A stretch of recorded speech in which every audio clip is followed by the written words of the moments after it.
Hi, welcome to our channel where we share the most intriguing stories.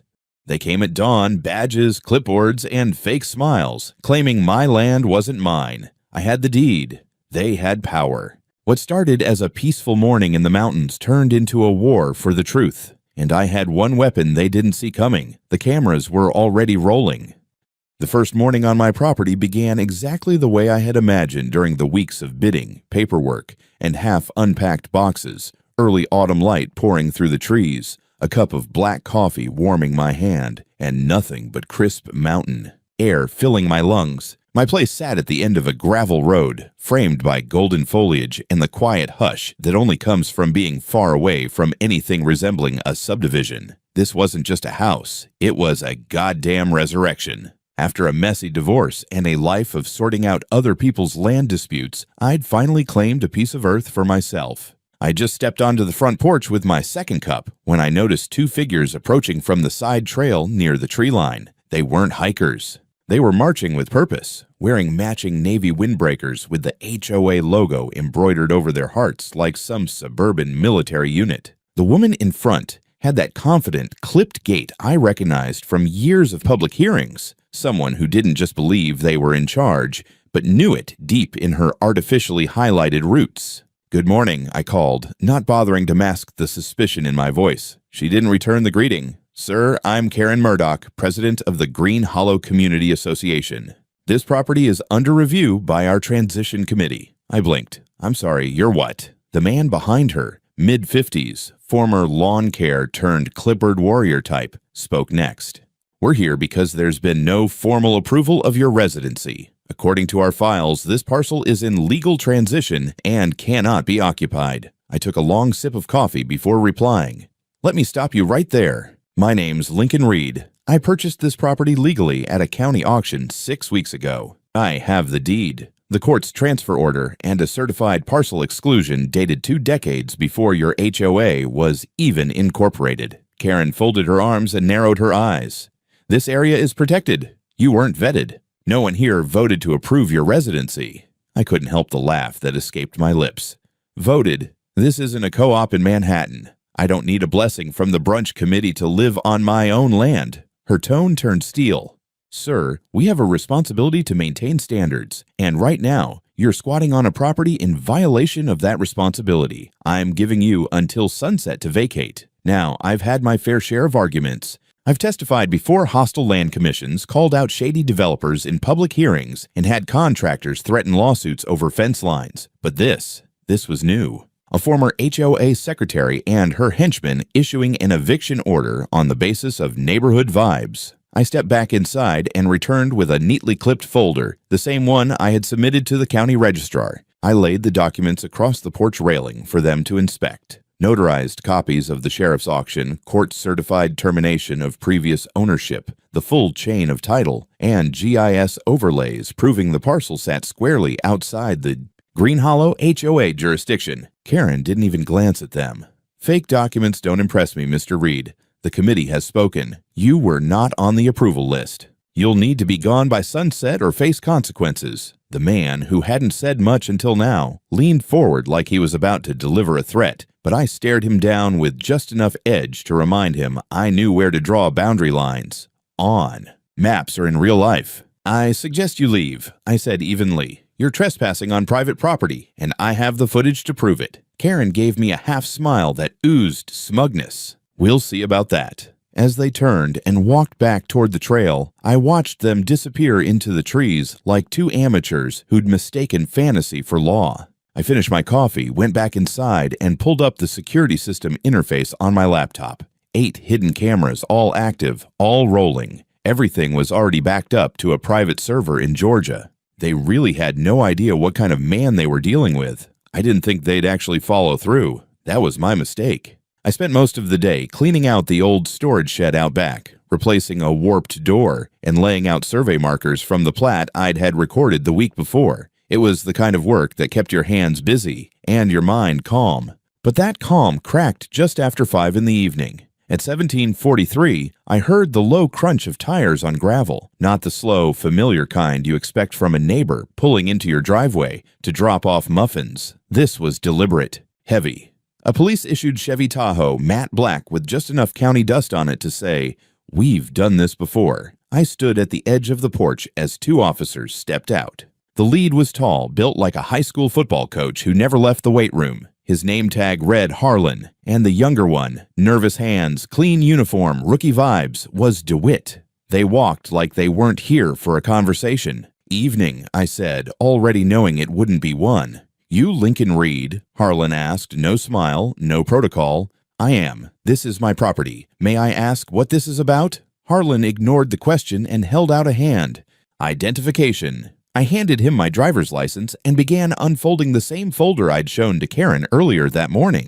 "If this is regarding the complaint from the HOA, I've already provided documentation proving this parcel." DeWitt reached forward and snatched the folder before I could finish. He didn't open it, just held it like evidence of a crime, yet unnamed. "Mr. Reed, we've received a report of unlawful occupation," Harlan said, as if reciting it from a cue card. "You're on land that's currently disputed. You'll need to vacate pending resolution." "There is no dispute," I replied, forcing calm into my voice. "This property was acquired at a county auction. I have the deed, court transfer documents, and exclusion boundaries from the land office. Everything's recorded and legal. You're holding the proof in your partner's hand." Harlan didn't budge. "You're trespassing on community-protected land. Step off the porch." My eyes narrowed. "Excuse me."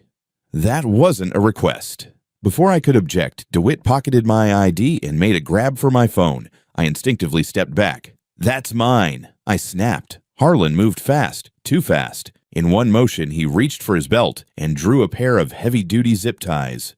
"You're resisting a lawful order. Sit down on the porch and don't make this harder." I was stunned, not panicked, stunned. It wasn't the first time I'd seen police overreach, but I hadn't expected it to come with such casual efficiency. As DeWitt yanked my phone from my pocket and began disabling it, Harlan spun me around and cinched the plastic cuffs tight behind my back. I didn't fight it. I wanted everything visible, everything on camera. "What exactly are you accusing me of?" I asked, my voice low, level. "You'll be detained for trespassing until we sort out the paperwork," Harlan said. "Which is in your partner's hands," I reminded him.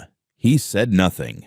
They sat me down on the porch like some wild squatter caught rooting through someone else's tool shed. The sun had started to drop behind the treetops, casting long orange slants across the gravel. Then I heard the sound of high heels on stone. And there she was, Karen Murdoch, holding her phone high like a coronation scepter, recording the whole scene from the road. Her voice was syrupy sweet and cruel, just making sure we have it all documented. For the HOA archives, of course. "We don't want any misunderstandings when we process the transfer of control." I stared at her without blinking. She smiled wider. "You could have made this easy, you know." I didn't reply. I didn't need to. The whole exchange, every movement, every word was being captured from 8 separate angles across my property. They hadn't disabled a single camera. They hadn't even looked. DeWitt paced nervously near the patrol vehicle while Harlan checked his radio. "Dispatch, this is Unit 9. Subject is in temporary custody. Standing by for verification." There was static, then a brief reply I couldn't make out. Harlan grunted and turned to me. "Looks like you get a pass tonight, Reed. But you're not staying here. Pack up and vacate the premises. If we see you here again before this is resolved, you're going downtown." The zip ties came off. My wrist stung. DeWitt shoved my ID back into my pocket and handed me the folder, creased now, bent like a crumpled tissue, still unread. They left without another word. Karen lingered, waving her phone like a trophy, before finally retreating back to wherever soulless people go when the day's humiliation is done. I stood alone on my porch, sore, silent, and boiling with the kind of rage that doesn't scream. It documents. I walked inside, retrieved a small go bag, locked the door, and drove to the nearest motel. By the time I checked in and connected to Wi-Fi, I already knew exactly which camera files I'd pull first. The motel room smelled like old carpet and dollar store citrus cleaner, but I'd slept in worse. I didn't come here to relax. I came here to verify what I already knew. As soon as I bolted the door and dropped my bag, I powered up my laptop connected to my off-site server and brought up the feed from the previous 12 hours. I ran the first multicam compilation, 8 hidden angles, porch, driveway, gate, tree line, backyard, inside foyer, living room, and the utility shed, video and synced audio, Crystal clear. No room for interpretation. Camera 4. Front gate. Timestamp 1742. Karen walks up to Officer Harlan just beyond the mailbox line. She hands him a manila envelope. He takes it, slips it into his vest, glances around and mutters, "Let's keep this quick." Her mouth forms the words, "He's bluffing. Just push him out." Switch to camera 2. Porch. Me, offering my documents. DeWitt grabs them without opening the folder. Audio picks up every word. Me. This is the recorded deed, court order, and property boundaries from the registrar's office. DeWitt. We don't have time to verify all that. Me. Then you're violating due process. Harlan, off-screen. Karen says, "You're squatting. That's enough for us today." Then Harlan's voice caught cleanly by Mike 7. "Dispatch, we're doing it, as agreed. Stand by." It was all there. Every violation, every word, every smirk. Karen on camera filming like she was staging a trailer for a Netflix docuseries called The HOA Revolution. DeWitt fidgeting, sweating. Harlan orchestrating the intimidation like he'd done it before. I paused the playback. Then I watched it again, this time slower, frame by frame. I screen captured key sequences, exported the files into labeled folders. Bribery, evidence. Improper, search. Excessive force without. Cause, document seizure without review. I created redundant backups on 2 encrypted cloud platforms and a 3rd flash drive which I slid into the bottom of my toiletry bag. I called Ryan last. He picked up on the first ring. "Jesus, Lincoln, I was just about to call you. I saw your message. What the hell happened? Remember when you said I should install a full audio-visual perimeter? I thought you'd catch raccoons, not cops." I briefed him quickly. Ryan was an old friend from my land surveyor days, now an assistant federal attorney for the district court. He didn't deal with petty HOA drama. He dealt with abuse of authority, civil rights violations, and public fraud. You're telling me you have video of an HOA president bribing a law enforcement officer to unlawfully detain you on property the state itself deeded over in open auction? That's what I'm telling you. There was silence. Then, "I'll call the DA's office in the morning. And internal affairs. You do not go back to that property alone until we've secured a response." I'm not giving it up, Ryan. I'm not asking you to. But from this point forward, treat this as an active criminal case. You're the complainant, not just the target. We hung up. I stared at the pause screen where Karen's expression said everything. She thought she'd won. That smile, tight, smug, performative, was the look of someone who'd steamrolled neighbors before and figured this would be no different. But she didn't know who she was dealing with. I'd mapped more jurisdictions than she'd read HOA bylaws, and I'd buried bureaucrats for a living, professionally, not literally. By midnight, I'd submitted 3 encrypted file packages, 1 to Ryan, 1 to the state's office of the Inspector General, and 1 to an old contact in the Sheriff's Department whistleblower line. I wasn't just covering my bases, I was burning bridges behind me. No retreat. Sleep came hard, if at all. I kept the room light on. I kept the laptop open, blinking with active recordings. A motel ice machine clunked somewhere down the hall. And somewhere across the mountain, in my quiet house, cameras were still rolling, watching, listening, preserving every last arrogant misstep of the people who thought justice was just a matter of majority vote. By Monday morning, the world around Green Hollow started to stir like a hornet's nest that had just been kicked. I drove back into town in the gray dawn, the mist still clinging to the valley roads, and stopped at a diner near the courthouse, the same place where county clerks nursed their hangovers over coffee strong enough to strip paint. I took the corner booth, opened my laptop, and refreshed my inbox. 3 new messages. The first from Ryan. Package received. Forwarded to U.S. Attorney's Office. Internal Affairs wants preliminary statement by noon. The second from the DA's office itself. Please confirm availability for interview and provide copy of deed, court transfer order, and recorded footage link. And the third, from a no-reply state. Email simply said, "Your complaint has been assigned case number 239461. Do not delete or alter submitted evidence." It was on. I drove straight to the courthouse annex where the DA's office shared space with county investigators. A young woman named Kelsey met me in the lobby, polite but focused, the kind of federal intern who'd already decided her soul belonged to law and caffeine. She ushered me into a conference room where two investigators waited, one from Internal Affairs, the other from the State Property Crimes Division. They asked for a timeline. I gave them everything. The knock on the porch, the threats, the cuffs, the videos, the handoff of the envelope. Their pens barely stopped moving. "Mr. Reed," one of them said finally, "you're aware that bribery and unlawful detainment by sworn officers is a felony under both state and federal code." "I'm aware," I replied, "and so is everyone who'll be watching that footage once this hits the circuit court." They traded a look that told me this wasn't the first time Karen Murdoch's name had surfaced in a complaint file, and from their tone, probably not the first time it stuck. When I left the courthouse, the sun had climbed just high enough to burn away the fog. My phone buzzed before I reached the truck. An unknown number. I answered anyway. "You think you're clever, Lincoln?" The voice was female, sharp, brittle. "Running to your government friends." "Karen," I said calmly, "you might want to save the threats for your attorney." "I don't need an attorney," she snapped. "You're the one who's about to get a trespassing charge for forging purchase records. The HOA board is filing a formal complaint today. Be sure to include your donation receipts to law enforcement," I said, and hung up.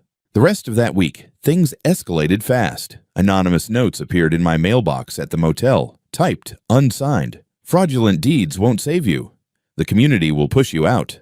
I forwarded them to Kelsey and let her handle it. Then one evening, as I was getting takeout, I noticed a sedan idling too long across the parking lot. Same make and color as the HOA's security patrol car. They didn't even bother hiding the logo, just sat there, watching. It wasn't paranoia. It was amateur surveillance. By Thursday, HOA's campaign kicked into overdrive. They launched a public smear on social media, photos of my house abandoned, grass uncut, porch cluttered with trash. Except the photos were months old, taken before I even bought the place. They'd stolen them from the foreclosure listing. I responded the way I always did, with data. Drone footage of the freshly repaired porch, time-stamped survey maps, screenshots of their posts with the metadata stripped bare. I sent everything to Ryan. He called that night, sounding half amused, half furious. "They're idiots," he said. "This is textbook defamation and intimidation. The DA's office is drafting subpoenas for the HOA's email accounts. Sit tight. Don't engage them directly." I wasn't planning to, I said, though a part of me wanted to print every lie they'd posted and wallpaper Karen's front yard with it. The next morning, two things happened almost simultaneously. The sheriff's department issued a formal suspension notice for both officers, pending investigation, and the local newspaper ran a tiny headline on page 3, "Green Hollow HOA under scrutiny after allegations of abuse of power." It was short, factual, sterile, but it was enough. By nightfall, my phone started pinging with messages from numbers I didn't recognize. Some were supportive, neighbors, former HOA members thanking me for standing up. Others were pure bile, threats hidden behind polite phrases. "Best if you moved on, Mr. Reed. This town doesn't need troublemakers." I didn't respond to any of them. I just saved the messages, exported the call logs, and filed them under a new folder titled Phase 2. Because I knew this wasn't the end of the fight. It was just the part where the people in charge started to realize they'd picked the wrong man to intimidate. I didn't return to the house for over a week. Not out of fear, out of strategy. The more time I gave the investigators to dig, the more rope Karen and her board seemed eager to hand them. And sure enough, while I laid low at the motel, the gears of government began to grind in earnest. It started with a subpoena. Ryan forwarded me a copy of the court order issued to the Green Hollow HOA, demanding access to internal communications, meeting minutes, board votes, and financial transactions over the past 6 months. A second subpoena hit the county records office. This one aimed at retrieving any documents related to emergency acquisition attempts by the HOA. That was when I knew they were digging for the big one, intent to defraud. By Tuesday, the fallout began. An anonymous source, later confirmed to be a disgruntled ex-board member, leaked emails between Karen and the HOA legal counsel. One thread, titled Accelerated Reacquisition Plan, outlined how they intended to reclaim abandoned lots by invoking nuisance statutes and managing perceptions of ownership. One email from Karen, dated just 2 days before the police showed up, on my porch read, "He's not local. No family, bought it cheap. We can paint him as a fraud if we act fast. Cops are already briefed." I read that line at least 10 times. Cops are already briefed. Ryan sent me the packet in full. 67 pages of internal collusion, with Karen at the helm like a miniature dictator with a legal pad and a messiah complex. The HOA had tried this before, too, subtly, quietly, with lesser resistance. A single mother who'd been fined into bankruptcy for failing to properly conceal her garbage cans. A retired mechanic who was bullied off his lot after refusing to join their landscaping cooperative. But I was the first one who recorded everything. And I was the first one with friends in the courthouse. The DA's office moved fast. That Thursday, Karen Murdoch was issued a notice to appear on 3 counts: conspiracy to defraud, filing false documents, and attempting to deprive a citizen of rightful property. She wasn't arrested yet, but the walls were closing in. Hard. And like any predator that smells blood in the water, she thrashed. At 3:45 that afternoon, I got an alert from my security system. Motion detected at the front gate. 2 vehicles, unmarked white pickups, had parked near the property line. 6 men in landscaper uniforms stepped out and began walking toward my front porch with clipboards and weed trimmers. I pulled the footage live. One of them was clearly reading from a document. Another pointed at the porch, nodding. And then I saw her. Karen, standing at a distance, watching from her SUV with sunglasses on and arms folded like she was supervising a damn crime scene. I called the sheriff's department immediately. "This is Lincoln Reed. My property is currently being trespassed by a landscaping crew claiming authority. They're accompanied by Karen Murdoch, who is under subpoena. I've got live video footage. This is unauthorized." The dispatcher didn't hesitate. Deputies en route. I stayed on the line watching. The crew began clearing brush along the driveway, clearly trying to create the illusion of restoration for a later false claim of abandonment cleanup. One man even pulled out a measuring wheel and started pacing the fence line like he was preparing to submit a development proposal. 10 minutes later, a sheriff's cruiser rolled in hot. The crew scattered like raccoons. Karen tried to drive off, but the deputy blocked her in and stepped out, hand resting on his holster. I couldn't hear the audio, but I didn't need to. The body language said enough. The deputy collected ID, took statements, and reviewed my uploaded footage directly from the external link I provided. Within the hour, Karen was issued an on-site civil trespass citation and warned that any further attempts to interfere with private property would result in immediate arrest. But the real bombshell dropped that evening. Ryan called with a tone I hadn't heard from him since his days at the DOJ. "Lincoln, it's worse than we thought. One of the officers who cuffed you, Harlan, he's Karen's son-in-law. She listed him as a community liaison in her HOA filings. The DA just got hold of it. She's been orchestrating a shadow enforcement network using her family and friends inside county departments." "And the other officer?" I asked. "DeWitt. Turns out he's neck-deep in debt. Karen co-signed a loan for his landscaping business last year. Guess who she promised the maintenance contract for your property to?" I let out a low whistle. Jesus, so this was a full-blown racket. "Oh yeah," Ryan said. "And now the DA wants to expand the investigation into public corruption." I sat back on the motel bed, the weight of it finally sinking in. What had started as a porch confrontation had just crossed into criminal enterprise territory. And for once, the system wasn't protecting the bullies, it was coming for them. I was back on the property the next morning by 9 o'clock sharp. The smell of pine and the crunch of gravel under my boots felt different now, less like solitude, more like a war zone with legal boundaries. I parked just inside the gate, double-checked the locks, and opened the steel box that housed the DVR backups. Still intact, still rolling. Every frame archived, every voice captured. The damage left by Karen's crew was superficial. A few tufts of brush hacked, some flagging tape tied along the driveway, and a cheap printed abatement notice duct taped to my front door, unsigned, undated, and hilariously invalid. They didn't even spell reclamation right. I peeled it off and tucked it in my back pocket for evidence. Inside the house, nothing had been touched. I walked through every room making sure. Cameras still mounted, drives still recording, motion logs intact. Then I flipped open my laptop, patched into the local network, and uploaded the most recent footage directly to Ryan and the DA's office. This time I added a note. Unauthorized HOA-led operation, attempted falsified cleanup, and evidence of forced trespass with apparent intent to claim property as abandoned. Violates SC Property Code, Title 27, Chapter 40, and local enforcement protocols. Officer presence confirmed via surveillance. Requesting urgent expansion of legal scope under Public Corruption Statute. Within the hour, Ryan replied, "Under review. DA's furious. Wants full presentation package ready by Monday. They're calling this racketeering." I didn't even get the chance to sit down before the next escalation hit. A knock at the door, not the aggressive kind. This one was timid, uncertain. I looked through the peephole and saw a woman in her 60s with a clipboard and HOA badge. She looked less like a bully, more like a teacher who'd gotten lost on the way to a PTA meeting. I opened the door halfway. "Can I help you?" She gave a nervous smile. "Hi, I'm Dolores from the HOA Records Committee. I was asked to check on the status of your residency. I didn't know anyone was home." I stared at her. "You're here to what? Confirm if I'm alive?" Her eyes widened. "Oh no, nothing like that. We were just told the house was empty and undergoing transition."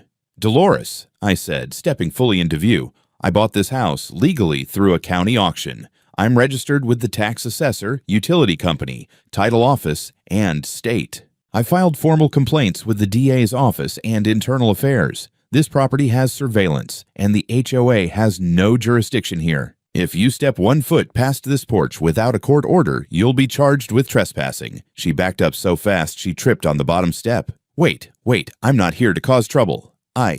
Karen said this was a procedural check. I didn't know about the subpoenas or cameras or... Her voice trailed off. That's when I realized something critical.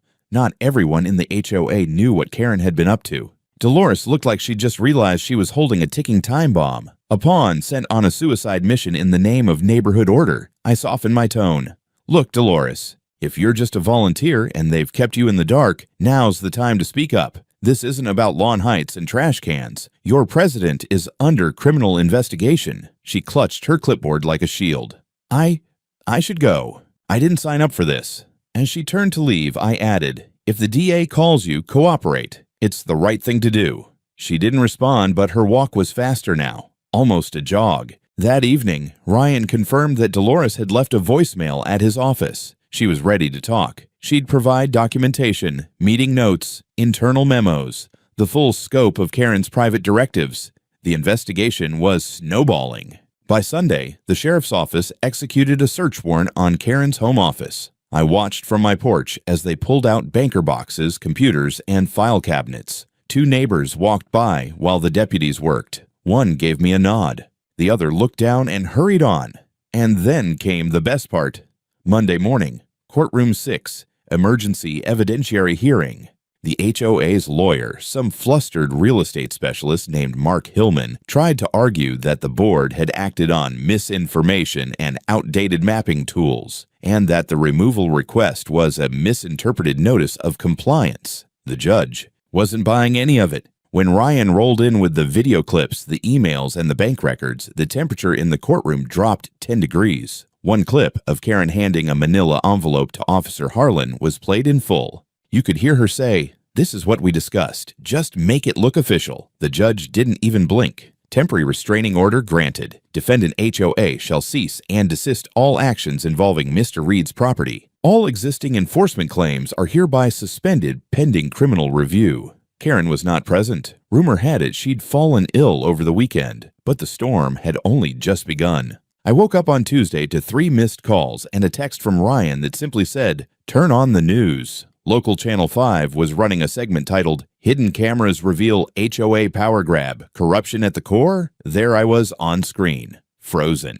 Mid-sentence, as the reporter narrated how video evidence submitted to the district attorney's office had sparked a full-scale investigation into the Hillside Bluffs Homeowners Association. Karen's name was front and center. They had footage of the illegal inspection, the envelope handoff, the backdoor HOA meeting where a vote had allegedly taken place to declare my home abandoned.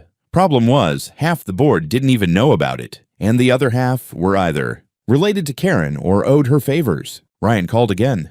Press conference at noon. DA's going public. By 11:30, I was already parked downtown, sitting with Ryan in a side room while the DA's staff set up.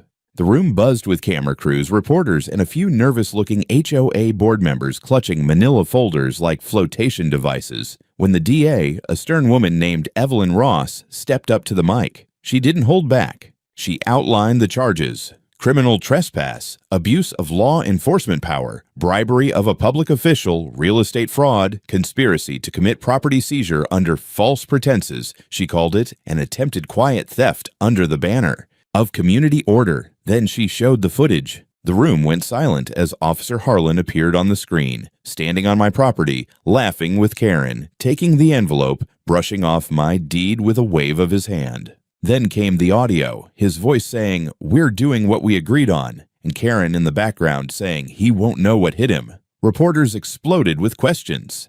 HOA board members began whispering to each other, some even slipping out the door. The final slide showed my notarized deed, GPS-tagged drone footage proving property boundaries, and a close-up of Karen's signature on a forged document declaring the house unclaimed. DA Ross finished with, "Arrest warrants have been issued for Karen Murdoch, Officer Jason Harlan, and Officer David Niles. This case will be prosecuted to the fullest extent." That night, I got the footage of the arrests. Karen was picked up outside her home in a robe, shouting about deep state property seizures and how I was part of the plan. Her voice cracked as she screamed that the cameras were planted and I was a government plant sent to discredit neighborhood sovereignty. The neighbors watched from their windows. Officer Harlan tried to play it cool, but the moment cuffs clicked, his face drained. Officer Niles was already suspended without pay and under internal review. The very next day, I got an unmarked envelope on my porch. Inside was a letter from an anonymous HOA board member. It read, "We didn't know. She lied to us too. Many of us joined to protect our neighborhood, not to take over yours. We're sorry."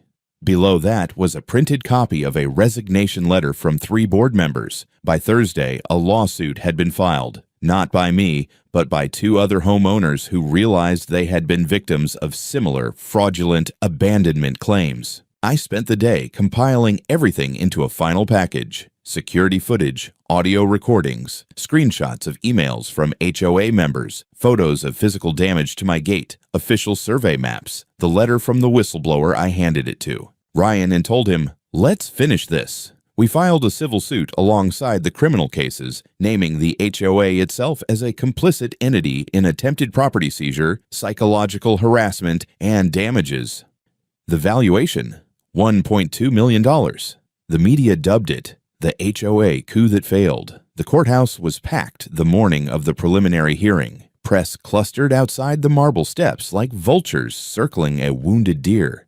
I walked in through the front entrance, flanked by Ryan and a quiet federal investigator from the DOJ's Civil Rights Division who had taken an interest in the case after the Internal Affairs report cited systemic abuse of property laws through local enforcement collusion. Karen was already seated at the defense table, dressed in a stiff beige pantsuit that did nothing to mask the frantic tapping of her acrylic nails on the tabletop. Her lawyer, a wiry man who looked like he was regretting every second of this case, kept whispering to her, but she wasn't listening. Her eyes kept darting to me, to Ryan, to the pile of folders on the prosecutor's desk. Judge Mendoza called the court to order. The state opened strong.